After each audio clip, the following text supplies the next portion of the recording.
الکریم اما بعد باب کیف کان بدء الوحی الی رسول اللہ صلی اللہ علیہ وسلم وقول اللہ عز وجل انا اوحینا الیک کما اوحینا الی نوح والنبیین من بعدہ۔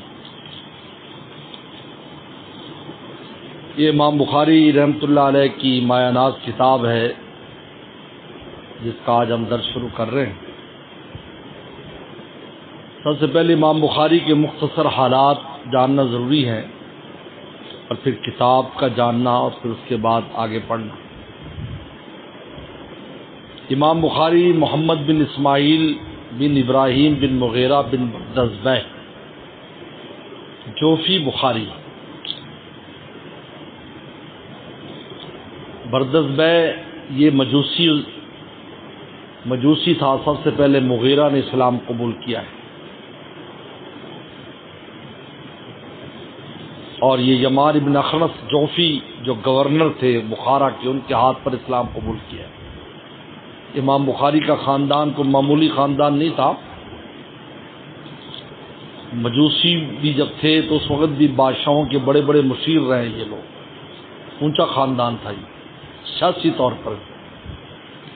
اس لیے جب انہوں نے اسلام قبول کیا تو گورنر نے اسلام قبول کرایا ان کو، مغیرہ کو، کیونکہ بہت اونچا خاندان تھا۔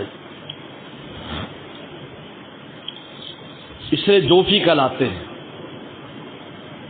جوفی عربوں کا قبیلہ، امام بخاری ترکی النسل ہے اس لیے بخاری ہے، لیکن یہ جوفی کہلاتے ہیں ولائے اسلام کی وجہ سے۔ ولا کی تین قسمیں، ایک ہوتا ہے ولائے موالات، کسی غلام کو آزاد کر دو تو اپنے ساتھ آقا کا اپنے ساتھ نام لگاتا ہے، اس کا قبیلے کا نام لگاتا ہے، اس کو کہتے ہیں ولائے طاقہ۔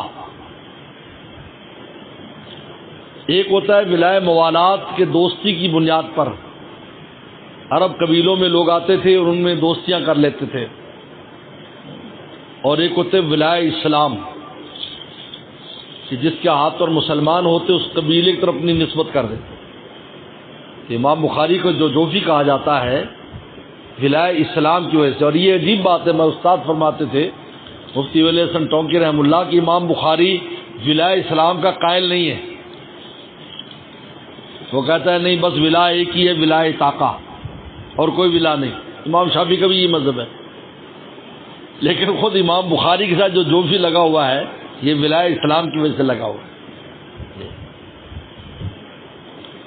بردزبہ بعد نے کسان کے معنی میں کیا ہے، لیکن حضرت مولانا سید محمد بدر عالم میٹھی رحمۃ اللہ علیہ جو اس ادارے کے بانی ہیں اور ہمارے والد صاحب کو یہاں لے کر آئے ہیں، 2 سال بخاری پڑھائی یہاں انہوں نے، بلکہ 3 سال، 44 میں، 45 میں، 46 میں یہاں بخاری وہ پڑھاتے تھے۔ یعنی یہاں جو بخاری شریف کی ابتدا ہوئی ہے کوئی معمولی آدمی نے نہیں کی، باتفاق العلماء ان کو سراج المحدثین کہا جاتا ہے، جو ان کا لقب ہے تمام سراج المحدثین، محدثین کا چراغ۔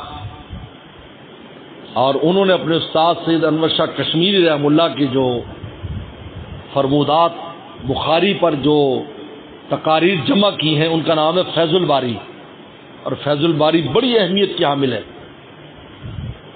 بڑے بڑے مغلق مسائل جو بڑے علماء کو پیش آتے ہیں اس کا حل اس میں ہے۔ فیض الباری 4 جلدوں میں، پوری مکمل تو نہیں ہے بخاری کی شرح، لیکن جتنی شرح ہے بہت اونچی شرح ہے۔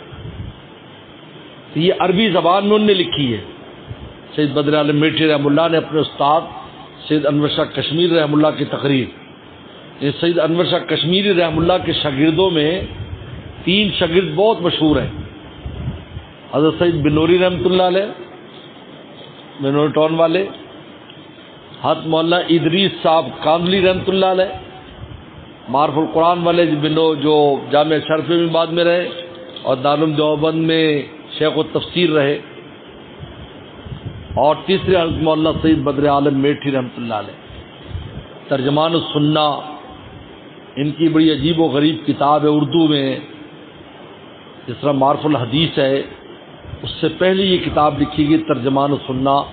امام مہدی علیہ السلام کے بارے میں اگر احادیث کی تحقیق مطلوب ہو تو ترجمان السنہ کا مطالعہ کریں۔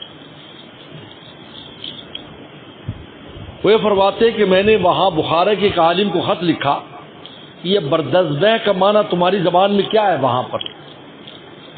یہاں تو لوگ کہتے کسان، لیکن نہیں، یہ لفظ بردزبہ نہیں، یہ بردازبہ ہے، اور بردازبہ کا معنی ہے ماہر، کسی بھی فن کے ماہر کو ہم یہاں بردازبہ کہتے ہیں۔ لہٰذا وہ کسی بھی فن میں ماہر تھے اپنے فن میں، یہ ان کو بردازبہ لفظ ہے، یعنی یہ وہ پردادا امام بخاری کا جو مجوسی تھا، اور باقی جو تھے وہ مغیرہ سے پھر مسلمان شروع ہوئے۔ لہذا مغیرہ اور اس کے نیچے ابراہیم، ان کے حالات کا پتہ نہیں ہے، بس اتنا پتہ ہے کہ یہ مسلمان ہو گئے تھے۔ لیکن جو والد امام بخاری کے اسماعیل، یہ خود بہت بڑے محدث ہیں، اکابر محدثین میں شمار ہوتے ہیں۔ امام مالک رحمۃ اللہ علیہ سے انہوں نے پڑھا ہے، حماد ابن زید سے پڑھا ہے، عبداللہ ابن مبارک سے پڑھا ہے، بہت بڑے بڑے لوگوں سے پڑھا ہے۔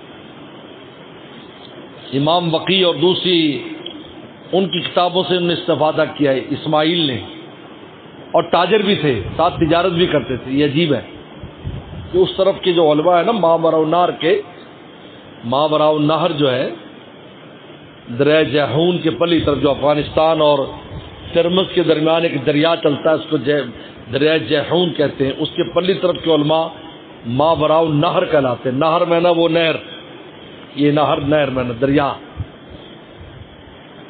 ان میں اکثر یہ عادت تھی کہ وہ تجارت بھی کرتے تھے ساتھ، لیکن ایسی تجارت نہیں کرتے تھے جو ترویج علم میں مخل ہو، جیسے سٹاک کر لیا پھر بیچ دیا، یہ کر لیا، ادھر چیز ادھر کر دی، یہ یا نوکروں سے کراتے تھے۔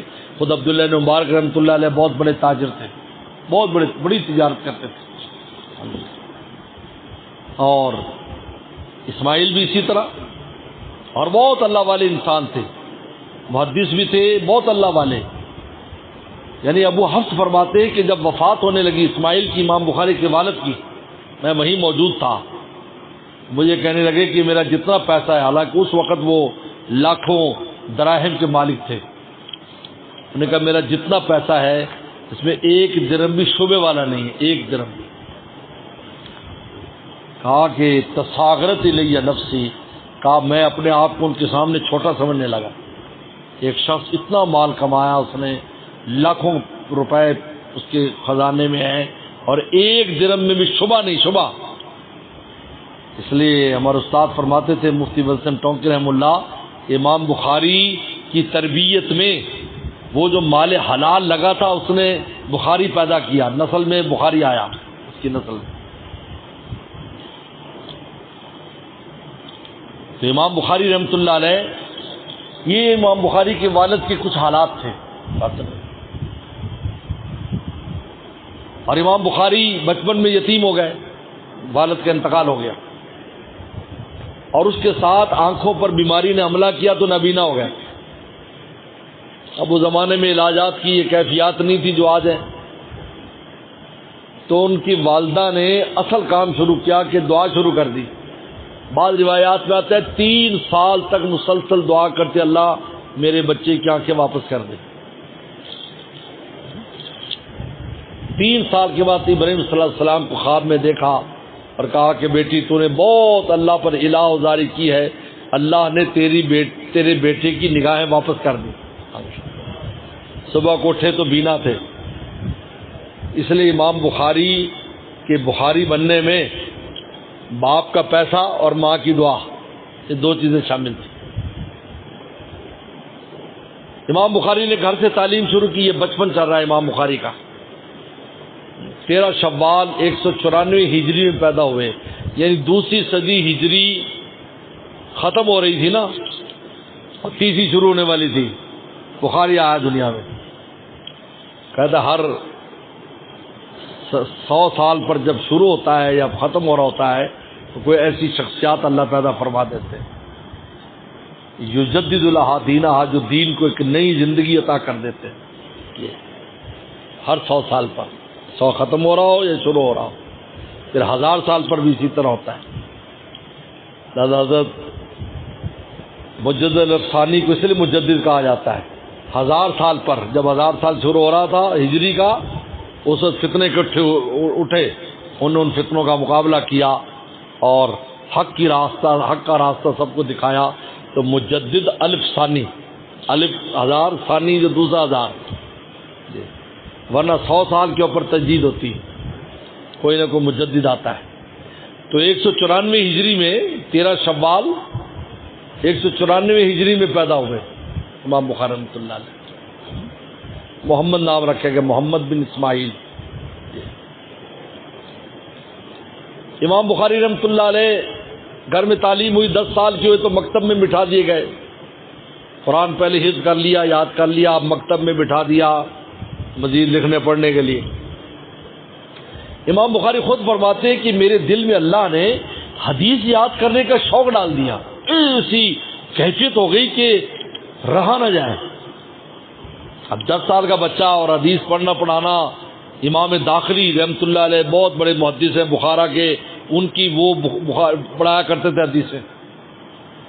تو میں مکتب کے بعد ان کے سبق میں چلا جاتا، یعنی استاد جی سے لکھنا پڑھنا سیکھا اور وہاں چلا گیا.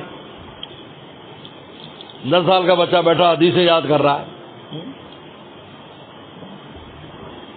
11 سال کی عمر ہوئی امام بخاری کی، عمر 11 سال ہے، 11 سالہ بخاری. تو حضرت استاد امام داخلی نے ایک دن حدیث بیان کی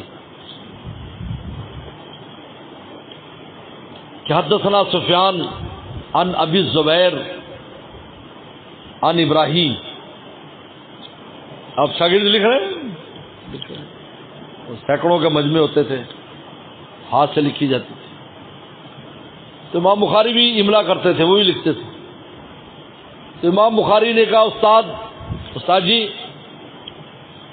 سند صحیح نہیں. تو دیکھا چھوٹا سا بچہ ہے. اچھا، امام بخاری اپنے جسم کے اعتبار سے بھی بڑے کمزور سے تھے، متوسط قد تھا اور بہت دبلے تھے. تو لازمی بات ہے وہ اور بھی چھوٹے سے نظر آتے ہوں گے. 11 سالہ بھی 8 سالہ معلوم ہوتا ہوگا. انہیں جھڑک دیا، چپ کر، ٹھیک ہے پتہ کیا ہوتی ہے سر، فٹ بیٹھ. انہوں نے کہا بھائی برکت کے لیے آتا ہے، بچے آ جاتے ہیں سب کو میں.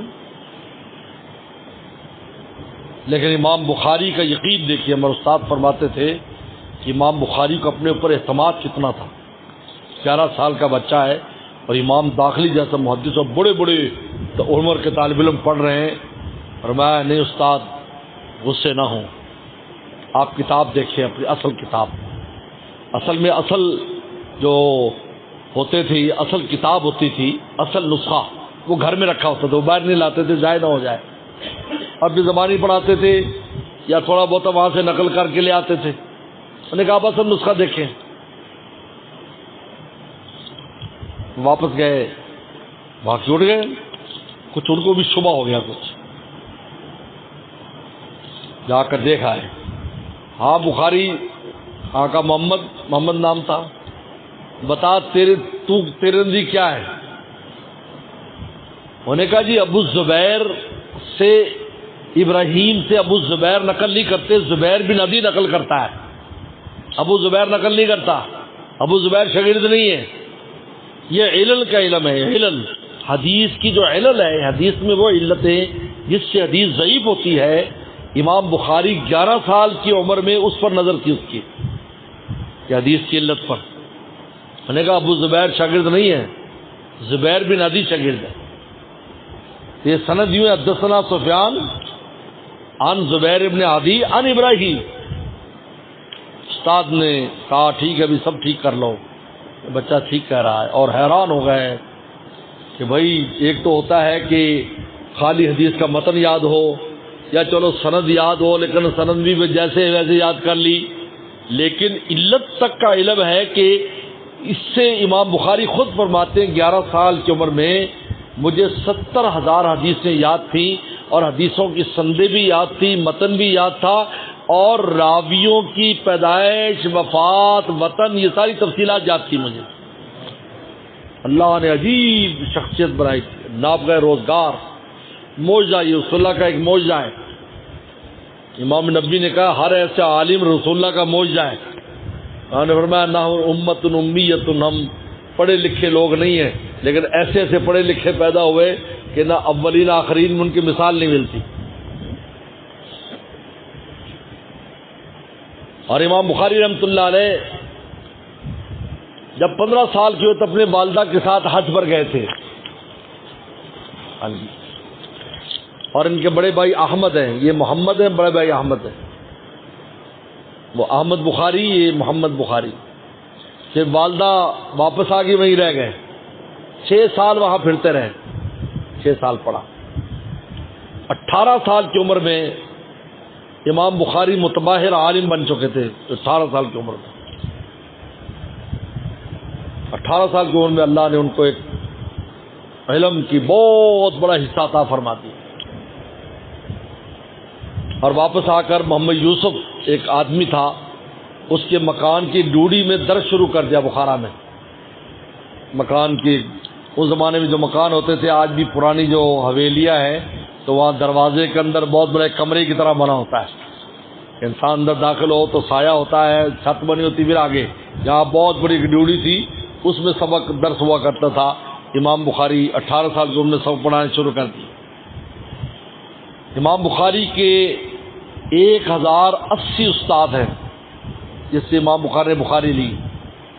آج لوگ بخاری سامنے رکھ کر کہتے استاد کی ضرورت نہیں، خود سمجھ لو. بخاری کو حدیث سمجھنے کے لیے 1084 اور بعد میں 84 بعد میں 80 1084 استادوں کی ضرورت پڑی خود بخاری کو. اور آج کہا جاتا ہے کہ جناب بس بخاری ہے نا، بس اس کا ترجمہ دیکھو اور عمل کرو.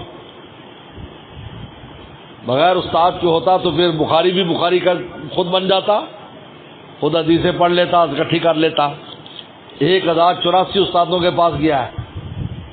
اور پھر آگے امام بخاری سے 90,000 طالب علموں نے حدیث پڑھی. 90,000 شاگرد ہیں یہ بخاری شریف میں، 90,000، جس میں شہر ستہ کے 3 بڑے ستون جو ہیں، ان میں امام نسائی، امام ترمذی اور امام مسلم. سب سے زیادہ امام مسلم نے استفادہ کیا. وہ تو ایسے فرط جذبات میں عاشق تھے بخاری کے، اور ایک دفعہ ایسے فرط جذبات میں آپ کا ماتھا چومنے لگے، کہا کہ مجھے اجازت دیجیے میں کہ آپ کے ہاتھ بھی چوموں، پاؤں بھی چوموں. لہذا اگر کوئی پاؤں چوم لے کسی بزرگ کے تو اس پر انکار کی ضرورت نہیں ہے. اگر امام مسلم نے کیوں مطالبہ کیا؟ اس کا مطلب ہے کہ جائز ہونا تو وہ سمجھتے تھے، ورنہ حرام ہوتا تو وہ مطالبہ ہی نہ کرتے. لانی اقبل یدیک ورجلیک، مجھے چھوڑیے. میں وہ امام بخاری کا اپنا مزاج تھا، مزاج ہوتا ہے، بہت سے بزرگ آج چماتے بعد نہیں چماتے، اپنا مزاج ہے. ایک بار میں نے حضرت ہمارے بخاری شریف کا درس کر رہا تھا، حضرت مفتی اعظم پاکستان مفتی ولی حسن ٹونکی رحمۃ اللہ علیہ سب پڑھا رہے تھے. تو میں نے مسئلہ پوچھ لیا کہ حضرت ہاتھ چموانا جائز ہے یا نہیں؟ بڑی خوبصورت بات فرمائی. فرمایا کہ جس کو ہاتھ چموانے سے دل پر تغیر آئے قلب میں، وہ نہ چموائے. یعنی ہاتھ چموانے سے اس کو ذرا معلوم ہو کہ بھائی میری وہ یہ لوگ عزت کر رہے ہیں، یہ کر رہے ہیں، وہ نہ چموائے. اور جس کو کوئی بھی محسوس نہ ہو وہ چموا سکتا ہے. تو میں ساتھ بیٹھا تھا اور میں لے چوم لے، ایسے اپنا ہاتھ آگے کیا. کیونکہ حضرت بڑی عجیب شخصیت تھے، بڑے بے نفس شخصیت تھی، عجیب و غریب شخصیت تھی. اللہ نے ان کو عجیب نوازا تھا، ایسا مٹا ہوا انسان نہیں دیکھا. بلکہ جب تک خدمت میں رہے تو ہمیں ایسا لگتا تھا دنیا میں ہے بھی کہ نہیں.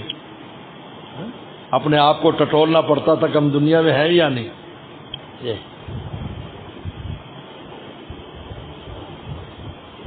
تو امام مسلم جو ہے وہ امام بخاری کا عاشق تھا. داری اقبل یدیک ورجلیک، میں آپ کے ہاتھ پاؤں کو وہ سب چھوڑ دی. اور امام ترمذی سے خود بخاری نے کہا کہ ترمذی، جتنا فائدہ مجھے تجھ سے ہوا تو نے مجھ سے اتنا فائدہ نہیں حاصل کیا جتنا میں نے حاصل کیا. اس طرح کہ شاگرد جب لائق ہوتا ہے تو استاد کو بہت فائدہ ہوتا ہے. یہ 3 بڑے انسان جو ہے امام بخاری کے شاگرد ہیں. یہ امام بخاری کے یہ تو بچپن تھا، بچپن میں یہ حالات تھے امام بخاری کے. امام وقیع بن جراح اور دوسرے بڑے بڑے کئی محدثین کی کتابیں ازبر زبانی یاد تھی امام بخاری کو. 11 بچپن کے حالات میں. 70,000 حدیثیں تو وہ تھی جو امام داخلی سے پڑھی، وہ ساری یاد کی امام بخاری. 18 سال تک پورے کامل مکمل ہو گئے تھے. اب اللہ تعالی نے امام بخاری کو حافظہ بڑا عجیب دیا تھا، قوت حافظہ بہت عجیب تھی امام بخاری. ہمارے آخری دور میں خاتمۃ المحدثین جن کا لقب ہے سید انور شاہ کشمیر رحم اللہ عنہ، ان کے حافظے کا بھی عجیب حال تھا. کہتے ہیں بات کو بلانے کے لیے 40 سال لگتے ہیں مجھے، 40 سال. ایک بار اگر دیکھ لیتے بس وہ تو. جب اس زمانے میں ایسے لوگ ہیں تو اس زمانے میں رسول اللہ کے زمانے کے قریب ہے، اس لیے امام بخاری کا اکثر استاد تبع تابعی ہیں. اکثر جو اساتذہ ہیں امام بخاری کے وہ تبع تابعی ہیں، یاد رکھو. اور ان میں خاص طور پر 3 استاد بہت اہم ہیں. ان میں امام احمد بن حنبل ہیں. امام بن حنبل کتنا بڑا آدمی، مسند امام احمد 35,000 حدیثیں تقریباً اس میں. اور دوسرا علی ابن مدینی کی امام بخاری کو استاد ہے، اور اسحاق ابن راہویہ. لیکن 2 استادوں سے خاص طور پہ استفادہ کیا ہے، اسحاق ابن راہویہ اور علی ابن مدینی. امام بخاری فرماتے ہیں میں کبھی بھی کتنا بڑا کوئی عالم ہو، کبھی بھی میرے اوپر کوئی گھبراہٹ طاری نہیں ہوتی تھی اور اس کا کوئی اثر نہیں ہوتا تھا سوائے میرے اپنے یہ 2 استادوں کے. استادوں کا بھی اثر اتنا نہیں ہوتا تھا کیونکہ امام بخاری خود بہت کچھ جانتے تھے. لیکن یہ جو 2 استاد تھے اسحاق ابن راہویہ علی مدینی کا کہ ان کے سامنے میں دب جاتا تھا. بڑی شان والے لوگ ہیں. علی ابن مدینی بہت بڑے انسان ہیں، بہت بڑے ناقد ہیں. اسحاق ابن راہویہ خود بہت بڑے محدث ہیں. تو امام بخاری رحمۃ اللہ علیہ حافظے کے بارے میں 2 واقعات لکھے ہیں. ویسے تو بہت واقعات ہیں، خود یہ بچپن یہ خود بھی واقعہ ہے. 70,000 حدیثیں یاد ہیں. ان میں ایک واقعہ تو لکھا ہے کہ وہ جب سبق پڑھنے جاتے تھے ایک جگہ پر کہیں گئے ہوں گے تو کاغذ قلم نہیں لے جاتے تھے اور بیٹھے رہتے تھے. استاد سبق پڑھا رہے ہیں، وہاں حدثنا چلتا تھا، حدثنا اور طالب علم لکھا کرتے تھے. تو طالب علموں نے کہا یار تو لکھتا تو ہے نہیں، وقت ضائع کرتا ہے، ایویں چلا جاتا ہے آ جاتا ہے. جب کچھ دن گزر گئے اس وقت تک 15,000 حدیثیں پڑھ چکے تھے استاد سے. تو امام بخاری نے کہا کہ اچھا تم نے جو لکھا کھولو. انہوں نے کہا اچھا اب میں پڑھتا ہوں. امام بخاری نے ساری حدیثیں زبانی سنا دی، بلکہ انہوں نے بعض حدیثوں کی اور سندوں کی تصحیح امام بخاری کی جو ہے نا وہ زبانی سنانے سے کی. حیران ہو گیا کہ یار عجیب آدمی تھے.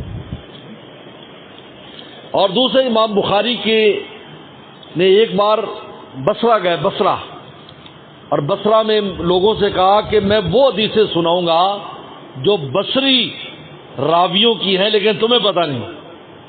حالانکہ وہاں بڑے بڑے علماء تھے، بڑے بڑے محدثین تھے. کہتے یہ کیسے ہو سکتا ہے ہمارے شہر کے محدثین ہمیں پتہ نہ ہو. امام بخاری نے جب سندیں بیان کی وہ حیران ہو گئے کہ بصریوں کی روایتیں تھیں لیکن بصرہ والوں کو پتہ نہیں. اس کے بعد کوفہ گئے، بغداد گئے تو بغداد والے نے امتحان لیا امام بخاری کا. 10 آدمی تیار کیے جن کو 100 حدیثیں یعنی 10 حدیثیں 10 آدمیوں کو یاد کرائیں اور ہر حدیث کی سند اور متن میں گڑبڑ کر دی. سند کوئی متن کوئی. امام بخاری کا امتحان شروع ہو گیا اور جب امتحان کا سنا تو اتنے لوگ جمع ہو گئے، کہتے ہیں گھروں کی چھتوں پر بھی لوگ چڑھے ہوئے تھے. اچھا اس زمانے میں آگے وہ ہوتے تھے ملقن، آگے تلقین کرتے تھے، آگے سے آگے بیان کرتے تھے. یعنی حدیث حدثنا وہ کہہ گا حدثنا اس طرح ہوتا تھا. سب مجمع میں آواز جاتی، اسپیکر تو ہوتا نہیں تھا. تو انہوں نے بیان کی حدیثیں. امام بخاری کہتا لا ادری، مجھے نہیں پتا، لا ادری. تو لوگوں نے کہا امام بخاری کو پتا تو ہے نہیں، لا ادری کہہ رہا ہے. لیکن جو بڑے علماء تو نے کہا کہ لا ادری کہنا بھی دلیل ہے کہ جانتا ہے. کیوں بھائی کسی کا یہ کہنا کہ یہ چیز نہیں جانتا اس کا مطلب یہ ہے کچھ نہ کچھ تو جانتا ہے. اگر لم یبوج ہوگا تو چپ کر کے بیٹھا رہے گا. ہاں اس کے بعد امام بخاری نے پہلے آدمی کو کھڑا کیا کہ تو نے یہ یوں روایت بیان کی، اصل روایتیں یوں ہیں، اصل سند یہ ہے، متن یہ ہے، 100 کے 100۔ ابن حجر عسقلانی فرماتے ہیں کہ تعجب اس بات پر ہوتا ہے کہ وہ تو ٹھیک ہے امام بخاری نے صحیح سندوں کے ساتھ حدیثیں بیان کر دی، لیکن جو غلط سند کی ترتیب سے لوگوں نے بیان کی تھی ان کو بھی بیان کر دیا۔ تو یہ اصل تم نے یہ بیان کیا، اصل حدیث یہ ہے، تم نے یوں کیا اصل روایت ہے، تم نے یہ کیا اصل روایت ہے۔ یہ حیرت ہوتی ہے۔ امام بخاری رحمۃ اللہ علیہ بہت زیادہ متورع شخص سے، تورع کہتے ہیں شبہات سے بچنا، بہت بچتے تھے، تورع بہت تھا کہ کوئی ایسا کام جس سے شبہ پیدا ہو، کوئی نقصان ہو، وہ نہیں کرتے تھے، متورع بہت تھے۔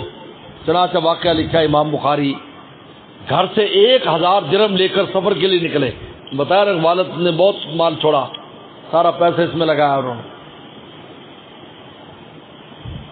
تو دریا کا سفر تھا، لمبا سفر ہوتے تھے، دریاؤں میں کشتیوں میں چلتے تھے، چھوٹے موٹے سفر نہیں ہوتے تھے، دریاؤں میں سفر ہوتا تھا۔ حضرت مولانا رشید گنگوئی رحمۃ اللہ علیہ جو پہلا حج کیا ہے ہمارے باول نگر کے پاس سے گزرے ہیں، پتہ آپ کو؟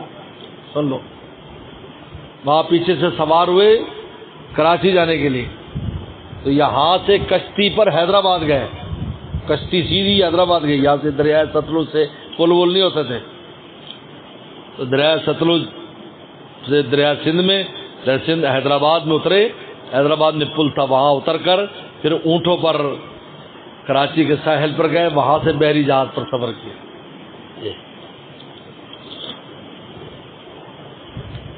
تو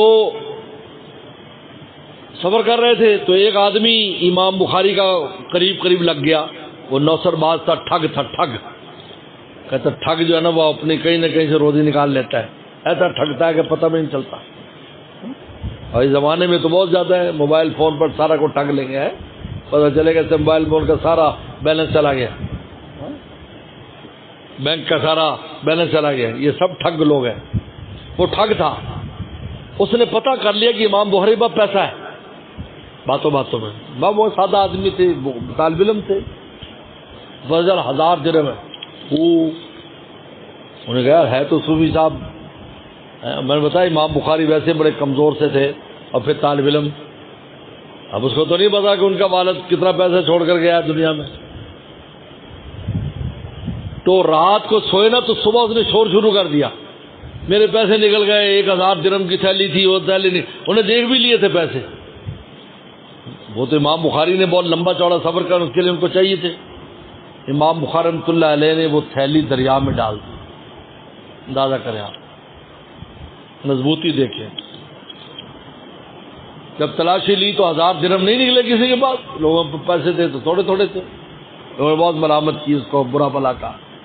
خیر جہاں امام بخاری نے اترنا تھا اترا، وہ بندہ بھی اترا، انہیں کہا کہ مولوی صاحب میں نے تو خود دیکھی وہ تھیلی تیرے پاس، وہ کہاں گئی؟ کہا میں نے دریا میں ڈال دی۔ دریا میں ڈال دی؟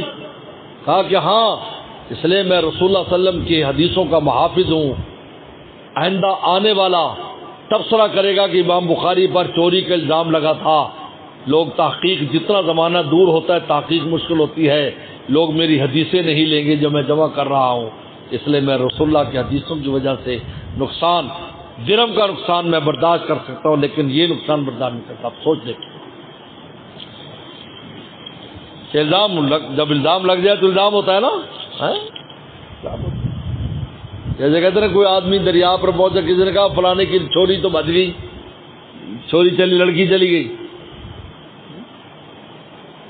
تو وہ آدمی بھی وہی تھا، بعد میں لوگ کشتی سے اتر گئے، یہ باتیں کرتے ہوئے فلانے کی لڑکی چلی گئی، تو اس نے ملا سے کہا کہ اور ایسا ہوا نہیں تھا، تو ملا سے کہا یار تو نے ایسی بات کر دی؟ کہا کہ نہیں وہ یار مجھ سے غلطی ہو گئی، وہ تو فلانے کی تھی، وہ نام فلانے کا نکل گیا۔ انہوں نے کہا وہ نہ پور جمع ہو اور نہ دوبارہ وہ بات ہو، جو لے گیا تو لے گیا، شبہ تو پیدا ہو گیا نا۔ امام بخاری نے کہا کہ لوگ شبہ پہ ہو جائے گا اس میں، امام بخاری پر چوری کا الزام لگا تھا یہ. اور امام بخاری رحمۃ اللہ علیہ میں نے بتایا کہ تقوی بہت ہے امام بخاری میں، تقوی بہت. اس میں ذرا بھی امام بخاری رحمۃ اللہ علیہ گنجائش نہیں دیتے تھے، نفس کو کبھی گنجائش نہیں دی. امام بخاری رحمۃ اللہ علیہ کی لونڈی سے پانی منگوایا تو پانی لے کر آئی تو وہ اس کو ٹھوکر لگی تو پانی گر گیا ایسے ساری کتابوں پر. آپ کو پتا ہے کہ ہاتھ سے لکھی کتابیں ہوتی تھیں. امام بخاری رحمۃ اللہ علیہ کو بہت غصہ آیا، بہت سنجیدہ طبیعت انسان تھے امام، بہت سنجیدہ طبیعت. اس لیے امام بخاری رحمۃ اللہ علیہ نے اس میں کبھی بھی کمپرومائز نہیں کیا. کوئی کسی کی ہمت نہیں ہوتی تھی کہ امام بخاری کے سامنے دم مار سکے. اس لیے بڑے بڑے بادشاہوں کو انہوں نے ٹھکرا دی ان کی پیشکشوں کو.